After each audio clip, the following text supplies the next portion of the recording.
जिसके स्वामिनी श्री जानकी मैया हैं, जिसके स्वामी श्री रघुनाथ जी हैं, उसको फिक्र फिर क्या करना।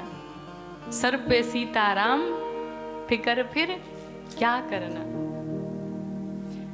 श्री जानकी मैया पूजन करके माँ गौरी का अभी पूजन कर ही रही थी, तब तक एक सखी, चतुर सखी जो थी, पूजा छोड़ करके चली गई बाग घूमने। पूजा छोड़ दी और जाकर के जब बाग घूमने गई, देखा तो किसको देखा? भगवान राम श्री लक्ष्मण जी को देखा, पुष्प उतार रहे थे। अब वो सखी कूदने लगी, नाचने लगी, अरे तो कल वाले हैं जो अपने नगर में आए थे, जिनको हम बार बार निवेदन कर रहे थे एक बार देखो एक बार देखो, देख नहीं रहे थे, और आज खुद चल के आ गए। चल के बात जानकी को बताते हैं। दौड़ी भागी आई मैया के पास, आकर के कहती जानकी पूजा बंद करो। मैया ने कहा हुआ क्या तुम्हें, क्या हो गया, क्या देख लिया तुमने? तो कहती है कि देखन बाग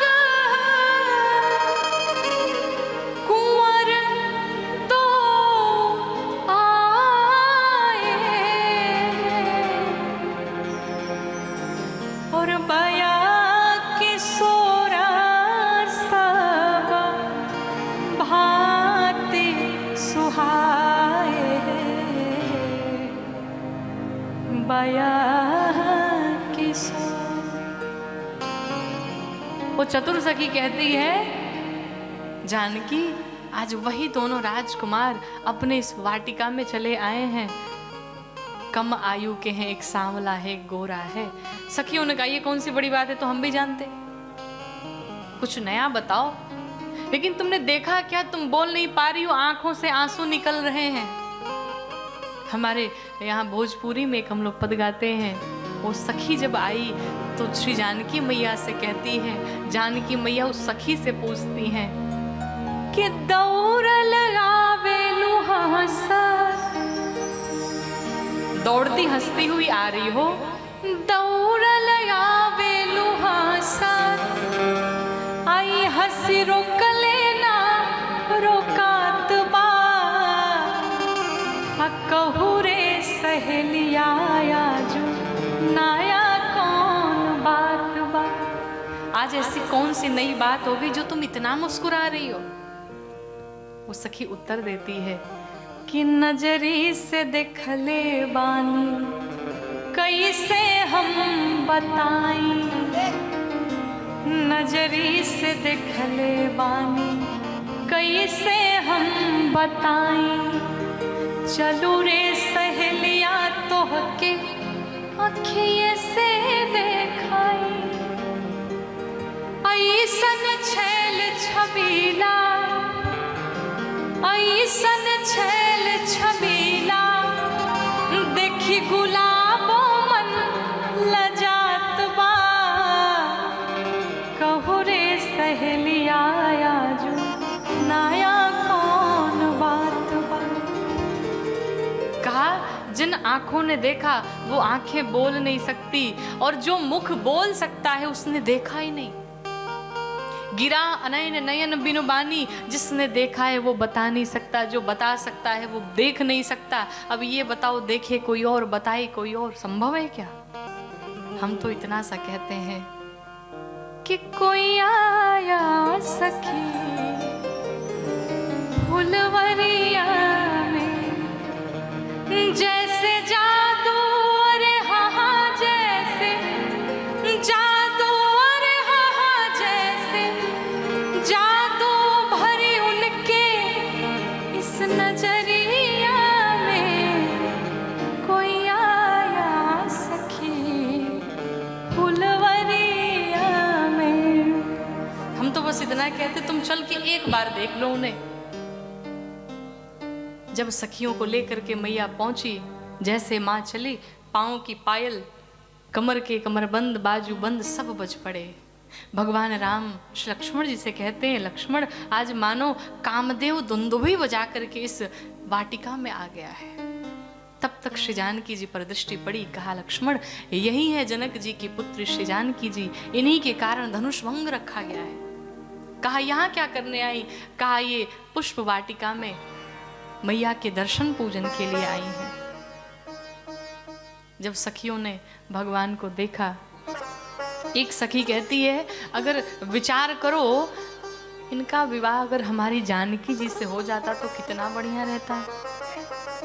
तो एक सखी ने कहा अगर विवाह जानकी जी से हो जाए तो इसमें हमारा क्या फायदा, भाई हमें भी तो प्रॉफिट होना चाहिए। सखी कहती है कि शादी उनसे ही होती जो हर हाल में, शादी इनसे ही होती जो हर हाल में, तो कितना बढ़िया होता।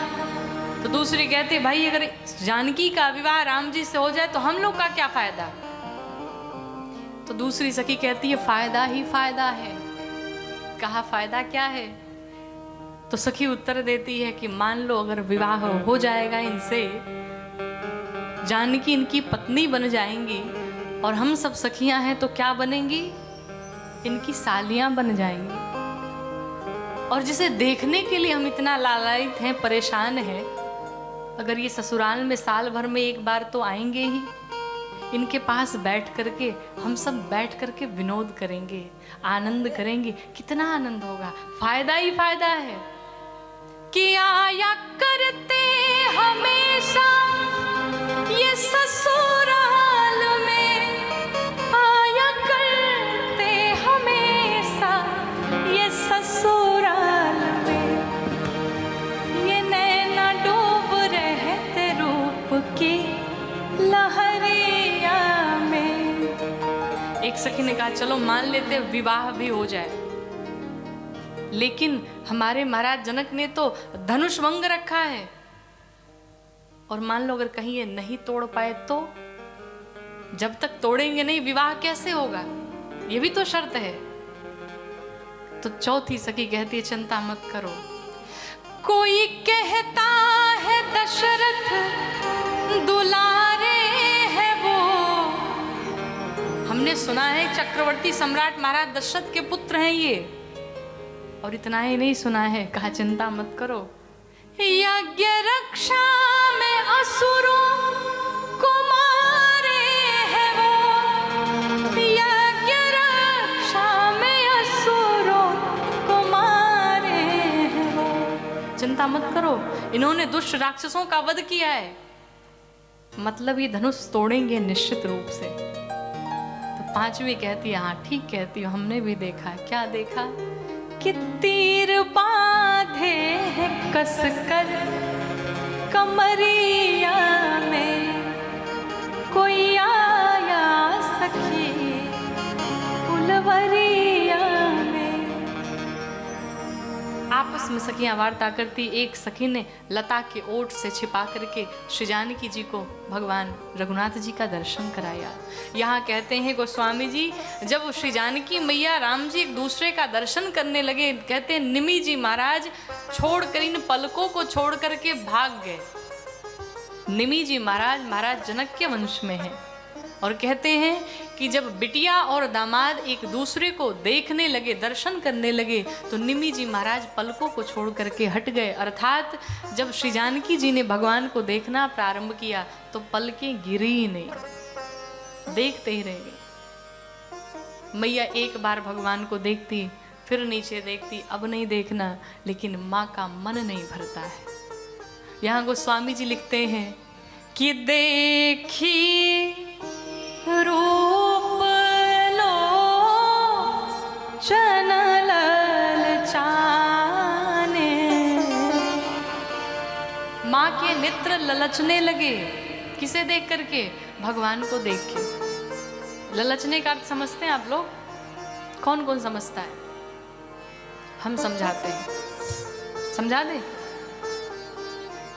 सपोज दैट मान लीजिए हो ना, प्रार्थना है, लेकिन अगर कोई डायबिटीज का पेशेंट हो और उसके सामने गरम गरम छेना रख दिया जाए, गरम गरम रसगुल्ले रख दिए जाए, जैसे उसकी नज़र पड़ेगी, वाह कितना गरम गरम है, थोड़ा खा लेते, लेकिन फिर सोचेगा अगर खाया तो शुगर बढ़ जाएगा, दवा खानी पड़ेगी।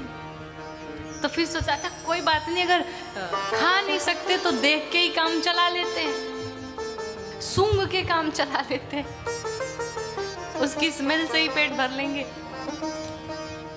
एक बार सोचे खाएं, एक बार सोचे न खाएं, यही ललचना कहते हैं इसे। यही स्थिति माँ जानकी की हुई। एक बार कहती भगवान को देखूंगी, अब नहीं देखूंगी, फिर देखती एक बार। देख रूप लोचन ललचाने, माँ को लगा कि अब मैं करूं क्या, आखिर कब तक देखूं इन्हें। आंखें कहती ने देखने दो, नेत्र कहती, पलकें कहती ने बंद कर लो, हृदय कहता इन्हें यहां पर ला करके बसाओ, कहीं भग न जाए।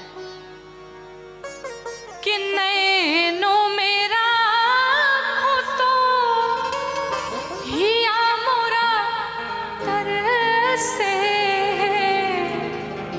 और हियरा मेरा खो तो, हाँ हियरा मेरा खो तो नयन बरसे, हो कवन विधि से तोहे राखो मैं सजनवा, कवन विधि से, हो कवन विधि से।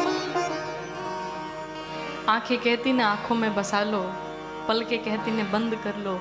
माँ ने एक रास्ता निकाला, लोचन मग राम ही उर आनी, दीन है पलक कपाट सयानी। लोचन माने नेत्र, मग माने रास्ता, उर माने हृदय। अर्थात माँ जानकी ने नेत्रों के रास्ते भगवान श्री राम को अपने हृदय में पधराया और कहते दीन है पलक कपाट सयानी, अर्थात ये जो नेत्र रूपी कपाट थे, जो दरवाजे थे, इनको बंद कर दिया, भगवान को लॉक कर दिया।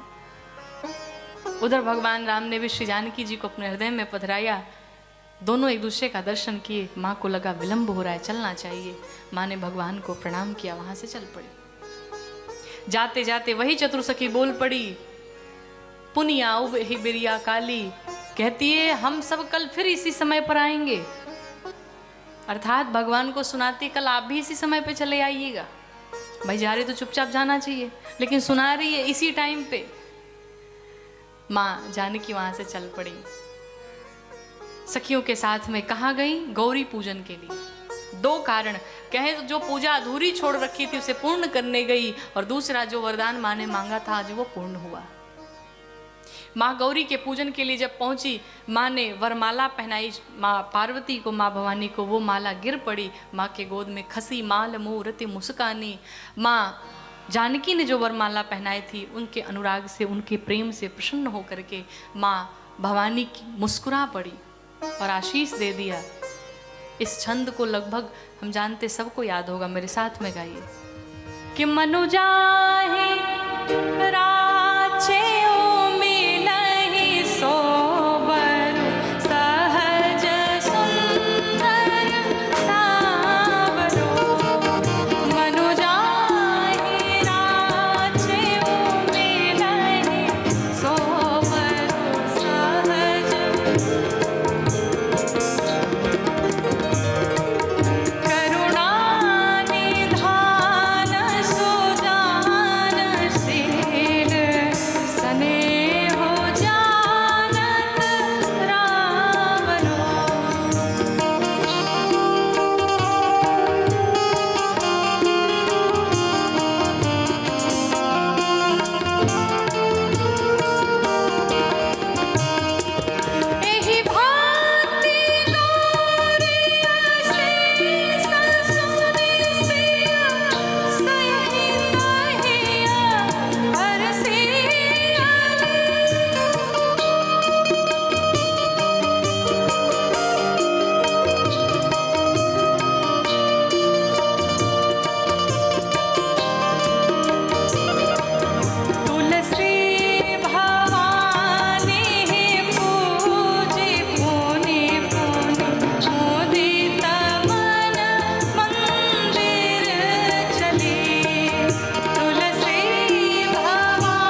मन में जो बसा हुआ है वही आपको मिलेगा। कौन मिलेगा?